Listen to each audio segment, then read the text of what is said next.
Гэтэ гайхалтай энэ MacBook гарахаас 200 жилийн өмнө эртний грекчүүд ийм механизм бүтээсэн гэдэг чинь тухайн үедээ бараг л ийчэд байсан юм шүү те. Бас викингчүүд чинь бас амар ухаалаг те. Гэхдээ яг үндэ вендинг машин манай эртний өмнөх 1-р зуунд ашигладаг байсан гэцтэй.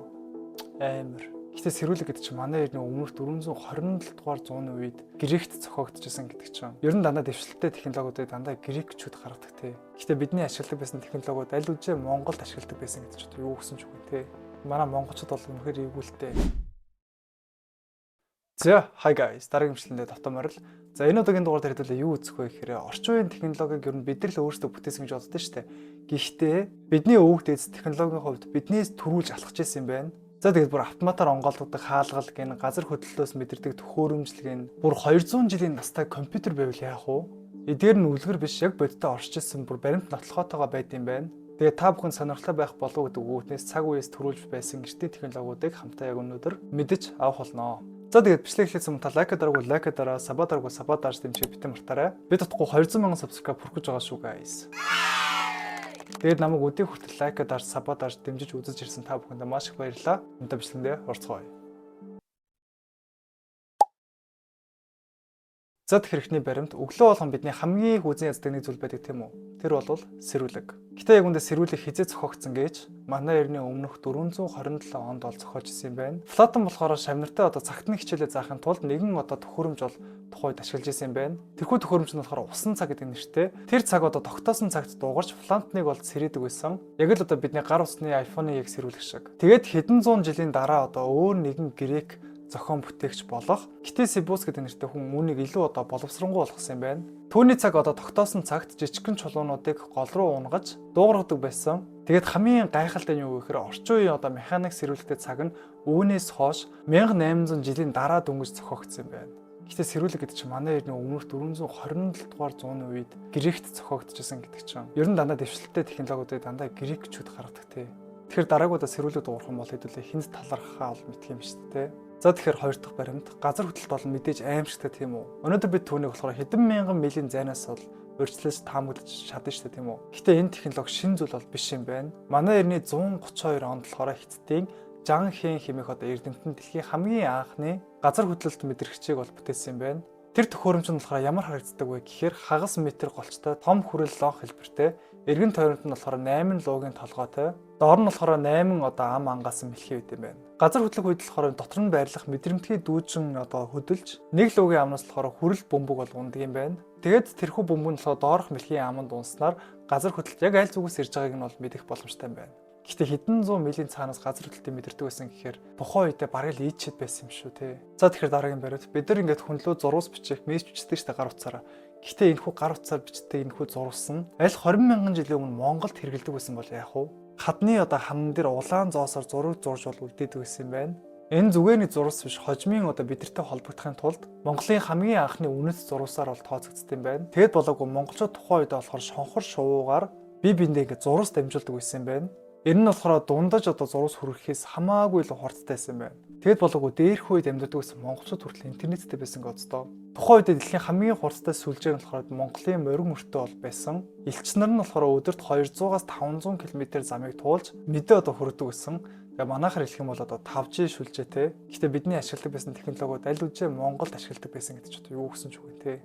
Манай монголчууд бол үнэхээр эвгүүлтэй. За тэгээд guys, сонноос таад маань харилцаа холбооны талаар Монголын өв соёлыг илүү ойроос мэдрэхийг хүсэх юм бол өөртөө immersive experience гэдэг нэгдэж байгаа юм байна. Энэ нь болохоор дижитал орон зайд Монголын өв соёл болон харилцаа холбооны хөгжлийг бол харуулсан. Тэгээд хадны зураг амьлах, анхны цэглэхэн утас хангинах гэх мэтчлэн маш гоё юмнууд бол шингээсэн байлаа шүү. Байршлах юм бол улсын драмын Эрдмийн театрын гадна талбайд 6 сарын 30-ны хүртэл үргэлжлэх юм байлээ. Тасалбар нь болохоор Токио хавт дээр байгаа юм байлээ. Таад минь цаг хугацаар аялахыг хүсвэл ийшээ очиж үзээрэй. Нэр бас Unitel Family үйлчлэгтэй хүмүүс болохоор 50% хөнгөлтэй гэсэн шүү. За энэ баримтаа үргэлжлүүлцгээе. За тэгэхээр 5 дахь баримт хэдүүлээ Google Map-аас хүссэн газар руугаа явж чадна шүү дээ тийм үү. Гэтэл луужинч байхгүй цаг үед далаачаад хэрхэн баримжаалж далаа гаталдаг байсан гэж. За Викингийн үе буюу манай эртний 800-аас 1000 тэд Европын хойд далайг ноёрхдог байсан ард түмэн. Гэтэл тэд болохоор луужингүйгээр хэрхэн зүг чигээ баримжаалдаг байсан бэ гэдэг маш сонирхолтой асуулт байгаа шүү дээ тийм үү. 1948 онд Гренландын эрэг орчмоос нэгэн эртний модон диск бол олдсон юм байна. Тэр нь болохоор нарны луужин гэх нэртэй төхөөрөмж. Дискнийх нь гол дээр болохоор нэгэн зүү байрлсан. Тэрхүү зүү нь болохоор нар тусах үед сүүдэр үүсгдэг. Тэр сүдэр дискэн дээрс ураастай огтлцох хойдлохоор хойд зүгийг бол баримжаалдаг байсан. Гэхдээ нэг сонирхолтой асуулт. Нар байхгүй тэд нар тэгвэл яаж баримжаалдаг байсан бэ? Тэд нар болохоор тусгай тийм болор ашигладаг байсан. Үүнийг болохоор нарны чулуу гэж ол нэрлэдэг. Энэ болоор дамжуулан нар одоо үүлийн цаагаар орсон ч гэсэндээ олж харах боломжтой болсон юм байна. Ер нь бол гэрлэг хоёр салгадаг онцгой шинж чанартай байсан. Бас викингчүүд ч бас амар ухаалаг юм тий. Та нарт тийг санагдчих нь. За тэгэхээр дараагийн баримт. Зарим молдурууд үнэхээр гайхалтай байсан учраас бараг харь гаригийн төхөөрөмж юм уу гэж бол зарим хүмүүс боддог шүү дээ, тийм үү? Харин 1901 онд болохоор Грекийн Антагитарын арлын ойролцоо Шумбагч далайн ёроолоос эртний одоо хөлөг онгоцны сүрэл бол олдсон юм байна. Тэр дотроос нь нэгэн гайхалтай төхөөрөмж бас давхар нэмж олдсон. Харахад 91 одоо зэвэрсэн хүрэл хилтерхий. Гэтэл эрдэмтэд эхний хараагаараа л онцгой гэдэг нь бол ойлгосон юм байна. Дотор нь 37 янзын араа байсан. Шүд бүр маш нарийн одоо огтлогдсон. Тэгээд эрдэмтэд болохоор олон жилийн дараа кодыг тайлах гэж оролцсны дараа эцэст нь бүр шоконд орсон юм байна. Энэхүү механизм нь болохоор нар хизээ хэртгийг таамаглаж бүр тоолдог байсан. Бүр олимпик тоглолтын хооронд одоо хэдэн жил байсныг бол тооцоолдог байсан юм байна. Тэм учраас эрдэмтэд болохоор түүнийг одоо хамгийн анхны компьютер гэж бол нэрлсэн. Тэгээд сонирхолтой зүйл нь болохоор ийм нарийн төхөөрөмжийг одоо зохиохын тулд 1300-аад он хүртэл бол хүлээсэн. Бараг л 1400 жил. Гэхдээ гайхалтай энэ тийм MacBook гарахаас 200 жилийн өмнө эртний грекчүүд ийм механизм бүтээсэн гэдэг чинь. За бүр үүнийг гайхамшиг гэхгүй бол өөр юуг одоо гайхамшиг гэх юм бэ? За тэгэхээр дараагийн баримт 200 жилийн өмнөх vending machine. За орчин үеийн vending machine-аас болохоор чипээс уус одоо ундаа гардаг шүү дээ, тийм үү? Гэхдээ та яг үндэ vending machine-ийг хэн зохиосон гэж бодож байна? Тухайн зохиогч нь болохоор өмнөх баримтаар гарсан Херон гэдэг цууд эрдэмтэн. Манай эртний өмнөх 1-р зуунд болохоор Египтийн сүмд нэгэн одоо асуудал байсан юм байна. Хүмүүс болохоор ариус авахын тулд одоо замбраагүй хэмжээгээр бол авдаг байсан юм байна тухайд. Тэгээд бүр харгалзаж хүн бол тухайд бас байхгүй байсан. Тэр үед Херон одоо ухаалаг шийдэл гаргаж харахад жирээлийг сав. Гэтэл дотор нь болохоор нарийн механизм ажилладаг тийм төхөөрөмж бүтээсэн. Хүн зоос ихэд болохоор зоос нь доошо жижигхэн тавцан руу бол ундаг. Тухайн зоосны жингээр болохоор тухайн тавцан доош дарагдаад хавлах нь нэгдээд усуул гоожд юм байна. Тэгээд зоос доошо ингээ гусаж унах үед хавлах нь буцаад хаагдах тийм төхөөрөмж бүтээсэн юм байна. Тэгээд орчин үеийн vending machine болохоор яг үүнтэй адилхан зарчмаар бол ажилладаг. Тэгээд хамгийн сонирхолтой нь болохоор манай эртний өмнөх 1-р зуунд энэхүү механизм зохиогдоход 1880 он хүртэл хүлээсэн юм байна. Бараг 1800-аад он хүртэл. Бүү ихтэй яг үүндээ vending machine манай эртний өмнөх 1-р зуунд ашигладаг байсан гэвчтэй. Амар.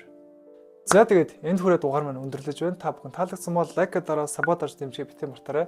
Дараагийн сонирхолтой дугаар таад маань ямар төрлийн контент үзэх гэж бас коммент дээр бичиж үлдээгээрэй. За тэгээд танд хэрэгтэй сонирхолтой дараагийн контентоор уулзцгаая.